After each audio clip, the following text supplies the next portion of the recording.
The German federal government has launched a new initiative to provide Ukraine with additional air defense. German Foreign Minister Annalena Baerbock and Defense Minister Boris Pistorius have approached both NATO and EU partners as well as other countries for this purpose. We are experiencing in a dramatic way that the last few weeks have been more than challenging with the constant air attacks on Ukraine. That is why the Minister of Defense and I have jointly launched an initiative for greater support in air defense. We have jointly launched a mapping, particularly with regard to existing air defense capabilities within NATO, but also worldwide. The aim of the initiative is to provide Ukraine with more air defense support as soon as possible. The Czech Republic has supported Berlin's initiative and is ready to act as a mediator. If the same form of cooperation is required as in the case of the initiative to supply ammunition to Ukraine, we are ready to act as an intermediary country again. Yana Chernokhova, Minister of Defense of the Czech Republic, from the report of the CTK News Agency. Dutch Prime Minister and a leading candidate for NATO Security General Mark Rutte said that he will continue to try to persuade nations that have Patriot systems in service to release them to help Ukraine counter Russian attacks.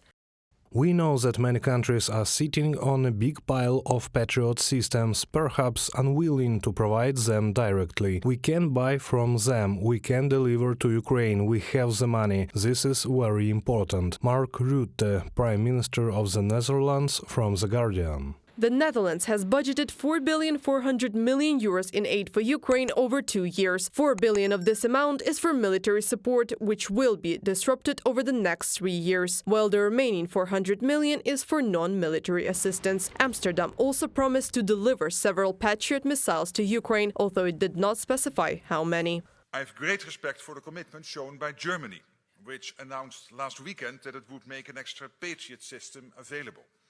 And it is working hard to get more countries to deliver urgently needed air defenses to Ukraine. And we will consider, the three of us, in what ways we can support to this German initiative.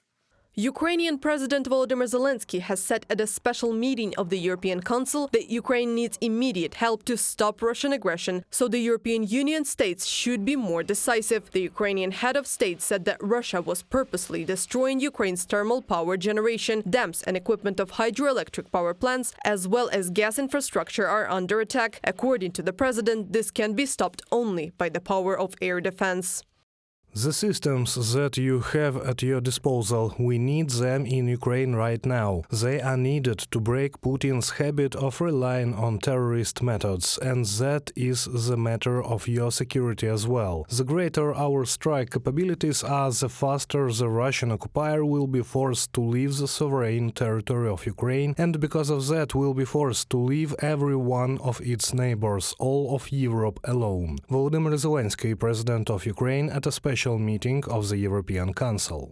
NATO Security General Jens Stoltenberg also called on allies to step up their efforts to supply Kyiv with additional air defense systems, while the U.S. Department of Defense said that there was an urgent need to provide Ukraine with air defense systems and called on the House of Representatives to pass a bill on assistance to Ukraine. Reported by Anastasia Tarnavska, Yulia Bil, UATV News.